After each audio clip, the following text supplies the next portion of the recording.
Hey there, how are you doing today? My name is Kenny Stahl, and I really want to share this with you right now.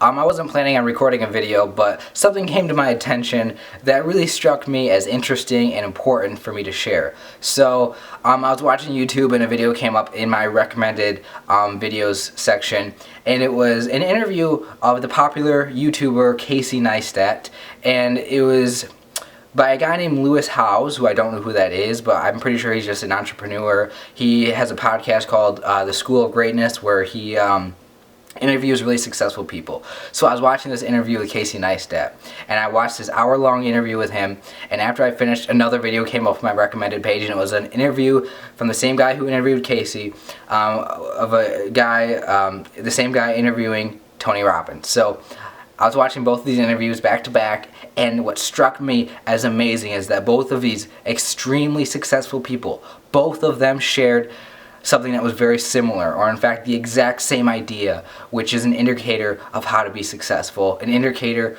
of, what's really gonna lead someone to success. And I found this to be something that is commonly overlooked by people. I know it is talked about in stuff like this, but I feel like it's something that needs to be talked about more. So how would you guys like me to share with you the idea or the principle or the kind of mindset that a person has to be in order to be successful? So what both these two people said, Casey Neistat and Tony Robbins, both talked about the idea of hunger.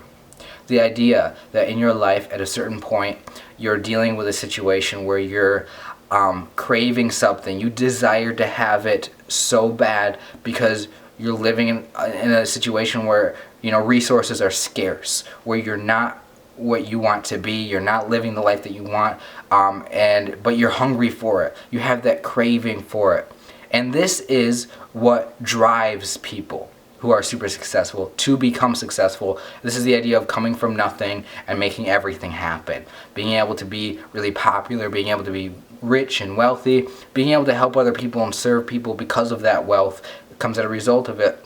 But where does that come from? It comes from that drive, that desire, that hunger, that craving that you have to change, to grow, that you're sick of being where you're at. You hit rock bottom. This isn't enough for you. You know there's something more out there. You just know there has to be a way for you to get better, for you to change, for you to not be stuck at where you're at. And you cling to this hunger. You let it drive you. And from that is where everything else comes about. It has to be the starting point. You have to be starting from a place of hunger. If you're not starting from a place where you want it more than anything, you're stuck in the place that traps most people, which is that you're stuck in a life that is comfortable, a life that is good enough.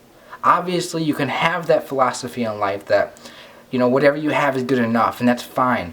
But if you're trying to grow, if you're trying to improve, if you're trying to make something different than what it already is, being comfortable is not a good place to be in. So, if you're not hungry for something enough in your life, what is driving you? What is driving you for something better? You have to be hungry. Doesn't that make sense to you? I mean, this is important for me because in my life I'm trying really hard to do a lot of different things, mostly just change myself, mostly just feel better, because obviously I think one of the places where I am the most hungry, it's with the idea that I just have a lot of low self-esteem. I'm hungry to feel good about myself. How can I feel good about this? And from that starting point of just knowing that I have low self-esteem, that hunger, that drive is leading me to the resources, it's leading me to other people who have more to talk about on this subject, and that is filling my mind with new strategies, with new ideas that are going to help me. And from there, I just keep moving forward until, it's probably a never-ending thing that's going to go on forever, but it's there's different components to our development, to our growth. One of them is, what is your philosophy? Another thing is like, what are the specific strategies that are going to help you in a certain area? For example, with me, I do crave, people to like me because I haven't really had that kind of attention throughout my life. I haven't received validation from other people. Most of the time is negative stuff that comes at me. Everybody seems to ignore me or stuff like that. And that plays a huge toll on my subconscious mind and my psyche. I feel like a loser. I feel like no one likes me. So I crave that attention from people. Right? So one of the validating things that I get is, of course, this YouTube channel. I put myself out there, and a lot of people say hey to me. They talk to me, and they leave good comments and stuff like that. It really does fill a part of me that I have been lacking in my life. So thank you to you guys who are here, who are supporting me. But another thing that I've always craved, that I've always been hungry for, is to kind of help other people who are in the same boat, because I don't like to see other people feel the same way that I felt, because of the fact that I feel like this way in my life so much. I also want to prevent other people from feeling that same way. So I desire that. It drives me. It's a driving force in my life. So you have to ask yourself, what are the driving forces that you have in your life? Right? That's something you have to come to grips with. It's something you have to think about. And so it's almost one of these things where it's like, if you are dealt a bad hand in life, if you are struggling in your life, things are made 10 times more difficult for you than the average person. That might be a curse, but it could also be a blessing in disguise, right?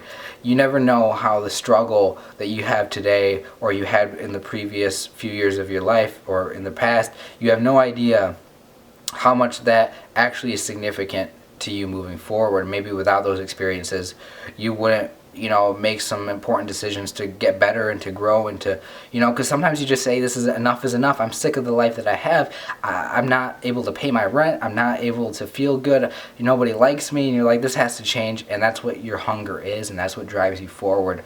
So I'm going to keep using this in my life. I'm going to keep thinking about this as an important thing for you to think about.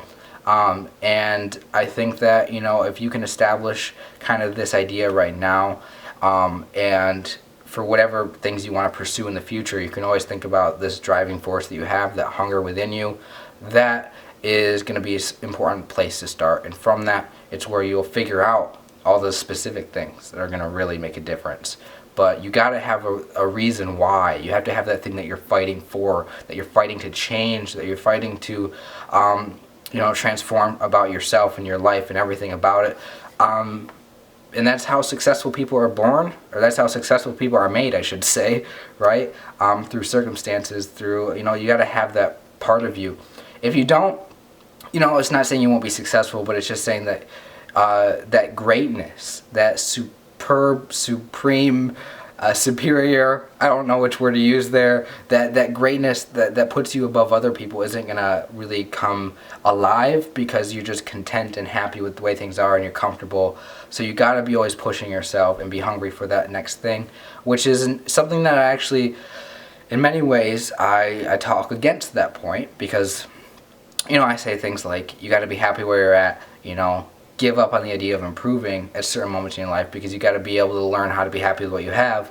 But I guess there's just something that you got to work out within your own life to figure out, when is it a good idea to be happy and content and to be fine where you're at and to settle down, and when is there the point where you're like, I'm not going to settle. I'm hungry for more. I need more. I got to fulfill something in my life. And that's something you got to really think about and figure out in your own life. So good luck to you. Again, thank you for watching this video. My name is Kenny Stahl. Make sure if you're not subscribed, you do subscribe. Leave a comment, share with me what your thoughts are on this, because it's a pretty deep thing. It's a pretty important thing, and if we can figure it out, if each of us can figure it out for ourselves, we're going to be better off. So let's get this taken care of. Let's get the conversation going. So if you like this video, give it a thumbs up, share it, and I'll see you in my next video. Thanks for watching.